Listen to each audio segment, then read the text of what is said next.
Hi everybody and welcome to Heel Heat. My name is George Coles, and on this episode we're doing It Came From the Network.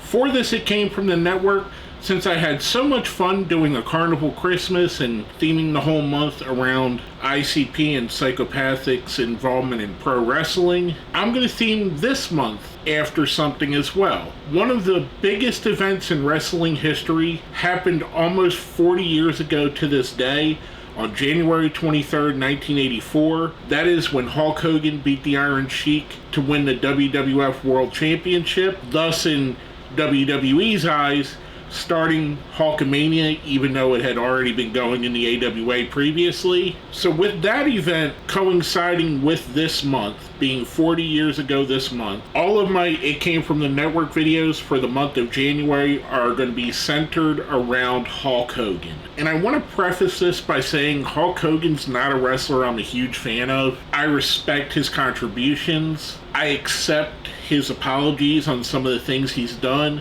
But I was never a Hogan fan. I was always more of a Piper fan back in the day, or a Savage fan. But you can't deny the man's impact on pro wrestling. Pro wrestling, as it is right now, would not be what it is without Hulk Hogan. So for that, we're going to honor the man with tributes all this month on stuff based on his career. Now this first video we're going to do, we're going to review one of the old Coliseum videos that are on Peacock now. This one is Hulk Hogan Real American. I think this came out in 1988. It may have been early 1989. And before today, I don't think I ever seen this one.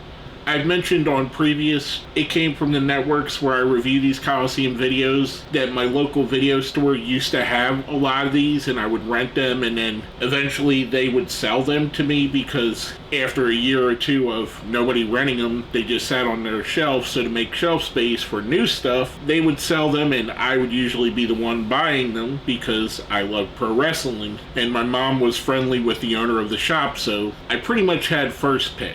I don't remember them having this one, which they didn't seem to get a lot of the later ones. So a lot of the later ones I never seen. This one I don't remember ever seeing. I do remember some of the matches that I've seen before on other things. With all that being said, if you haven't watched any of my videos before, I do grade everything on a 1 to 5 scale, 1 being the worst, 5 being the best. So let's jump right into it. We start off with the host of the show, Mean Gene Okerlund. And of course Mean Gene is going to be the host for a Hulk Hogan show. Hogan in the 1980s and Mean Gene Okerlund pretty much go together like peanut butter and jelly, ham and cheese, steak and potatoes, whatever other acronym you want to make. And yes, I'm a little bit hungry while I'm doing this, so that's why everything seems to be a food reference. He introduces our first match of the night, which is going to be Hulk Hogan versus Andre the Giant in a steel cage match from WrestleFest, which I've seen this before. This was when they had the big blue cage, which I'm kind of torn back and forth with it. I love the aesthetic of the cage, but I like the violence that the chain link fence cages seem to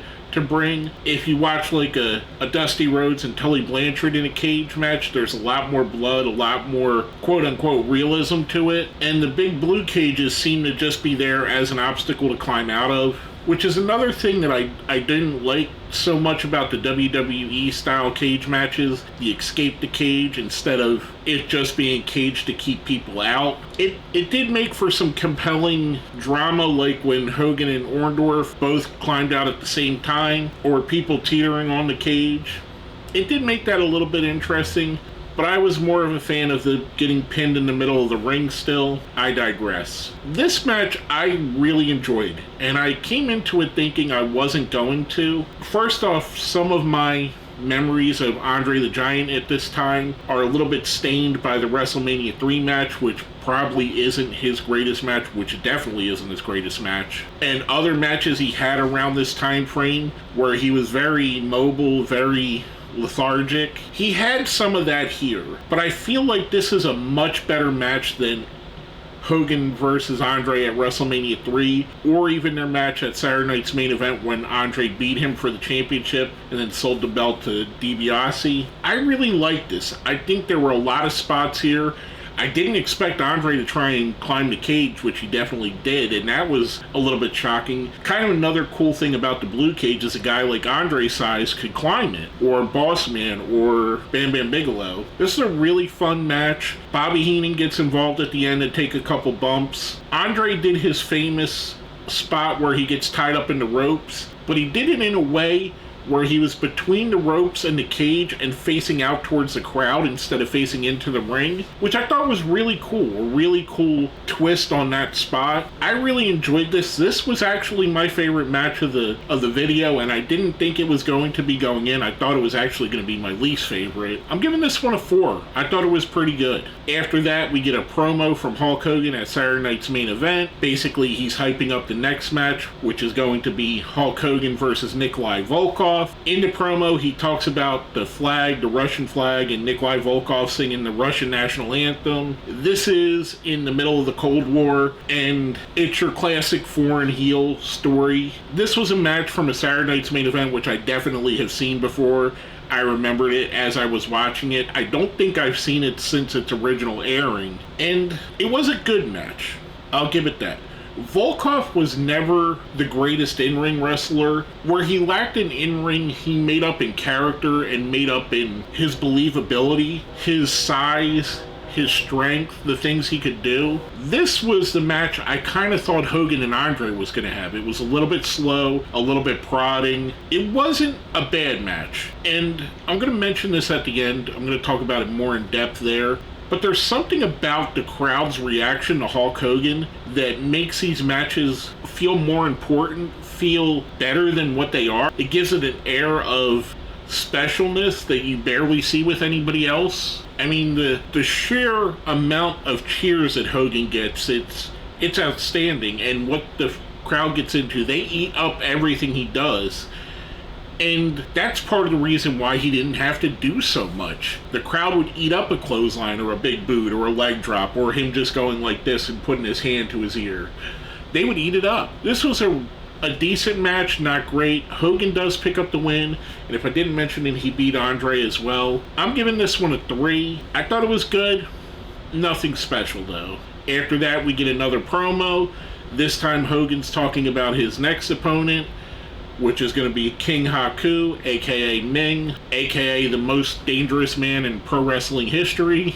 This was another match from Saturday Night's Main Event, and I remember this as well. This was during the Mega Powers team up because Liz was Hogan's manager, and I kind of remember those days fondly, especially the Heenan family from that time. Haku was awesome. He's always been a guy that I thought could have done a lot more. Bundy and John Studd were amazing too. I loved the Rogues Gallery that was involved in the Heenan family going up against Hogan. This was a really interesting match going into it. When I looked at the list of matches, I expected this or the final match to be the best match on the card. Unfortunately, this ended up being the worst match. I didn't like this at all. And it's not anything that they were doing. It just didn't feel as competitive as the other matches. Hogan and Volkov had a vibe that Volkov might win because he was given a little bit more than Haku was here. And it just, to me, it felt like they used Haku in a way to just be a filler match with Hulk Hogan. I'm sure this was in between pay-per-views. Hogan does pick up the win here.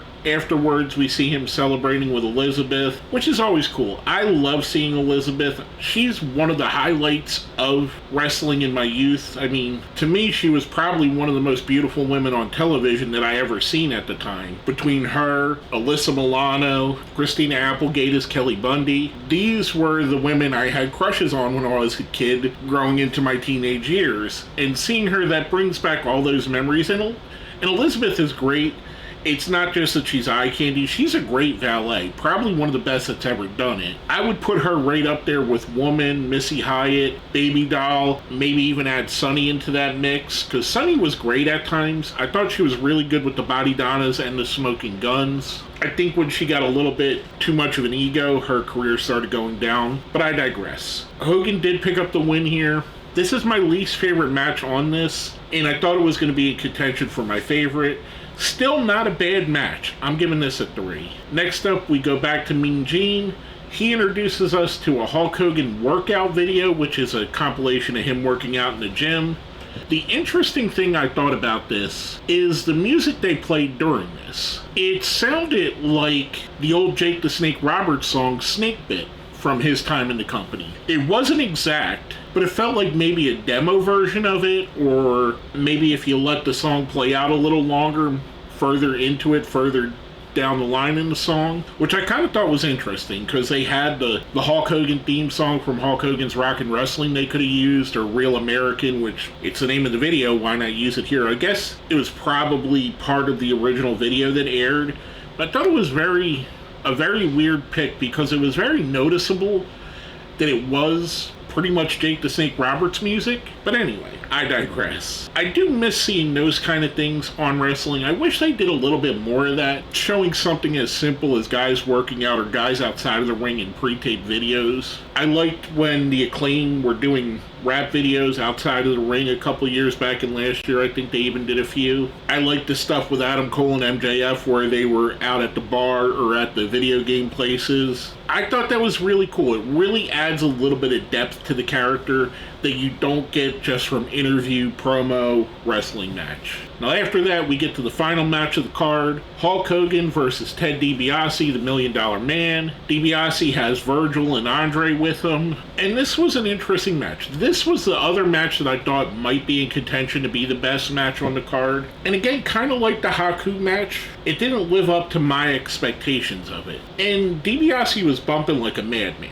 It was great what he was doing here. I don't know if it's a fact of the Hulk Hogan match, seeing the fourth Hulk Hogan style match in a row kind of grew on me and kind of negatively. It would be akin to hearing a song that's like a pop song that you kind of enjoy, like let's say Mambo No. 5. I like that song. It's not a song that I choose to play, but if it's on the radio, I'm going to bob my head and sing along to it. But hearing Mambo No. 5 4 times in a row, I'm going to get sick of it by the 4th time. Maybe that's the effect that this was having here, because DiBiase was doing great. DiBiase in this reminds you that he was one of the premier workers in all of wrestling at the time. Virgil taking some bumps and taking some heat for DiBiase was awesome. I think Virgil gets a lot of flack for the meat sauce stuff and the Lonely Virgil meme. I don't think he was as negative or as bad as people remember him. He was very good in this role, and his eventual turn against DiBiase I thought was really good. Maybe that's something I'll revisit someday and do a review of the actual turn. Andre was doing very little here. He was obviously in worse shape than he was in the cage match from the beginning of the show.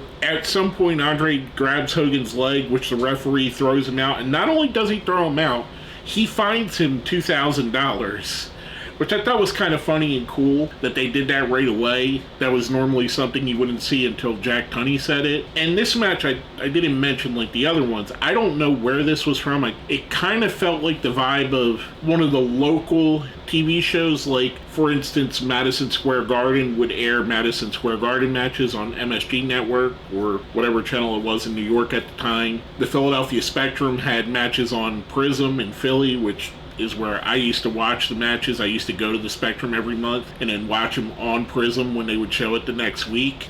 Toronto, I know they aired some of their matches. Boston Gardens, I know they aired their matches in Boston.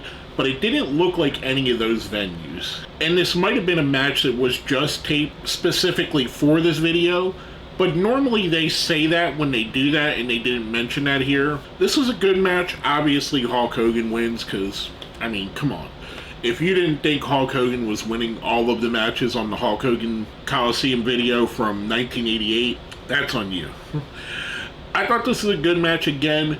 Wasn't great. I'm giving it a 3. Overall, the things that stood out to me the most were just how over Hulk Hogan was. And I remember I lived through most of it. I became a fan of pro wrestling literally just a few months before Hulk Hogan came to the WWF. The first thing that really got me into wrestling was seeing Dr. D. David Schultz and Rowdy Roddy Piper on the WWE television show. And I remember when they were there, Backlund was the champion. And it was only only a few months before this, or it might not even been a whole month before this, because I remember seeing when they showed highlights of Hogan winning the championship and not afterwards, like the week it happened. So I do remember just how popular Hulk Hogan was and how every kid in school imitated him. They would do the leg drop in the playground. They were wearing their yellow Hulkamania shirts. They had their Hulkamania LJNs and their Hulk Hogan lunch boxes and trapper keepers and folders and everything. But it's striking watching that now, and with the context of what we have in pro wrestling now, I don't know that there's anybody even close to that level of popularity. You could say maybe CM Punk, maybe Cody Rhodes, but even with them, I don't think they quite reached that level that Hogan is, where Hogan was just part of the zeitgeist. He was just a star. The other things that stuck out to me was Andre the Giant putting on a great match. For Andre, it was the most exciting match on here. I did like these matches more than I thought I was going to. Usually when I go back and I watch an old event from this time frame, the Hogan match is pretty bad most of the time, but these were good. They weren't great other than the Andre match, which I thought was really good. The other three matches were passable. I mean, I would watch these again. They're not stinkers, they're not all-time bad matches. They were enjoyable. Overall, it was enjoyable. For a person that's not ever been a huge fan of Hogan, this was a fun video to watch. So with that being said, I'm going to skew it a little bit more than most of the matches. I'm going to give this a 4. I think it's definitely something you should watch. The Hogan and Andre match, I definitely think anybody that hasn't seen that should watch that. The promos on here, Hogan was great in these promos. And they're coherent and they make sense. And you really feel the draw of Hulk Hogan. You see why he's popular. The other matches are very good, or at least good enough that you're not going to be bored by them. The whole thing, I think, ran right at about an hour, so it's not a long video to watch if you want to check it out. Again, I do recommend checking it out, especially if you want to look historically at Hulk Hogan at the peak of his popularity. You definitely want to go back and see this. With that being said, if you made it here to the end, let's smash that like button, share the video, subscribe if you haven't. If you made it to the end, give me a "what you gonna do, brother?" in the comments for the Hulkster, and I'm gonna put my hand to the ear, hear you guys cheering for the video. With all that being said, my name is George Coles, and this has been another It Came From the Network.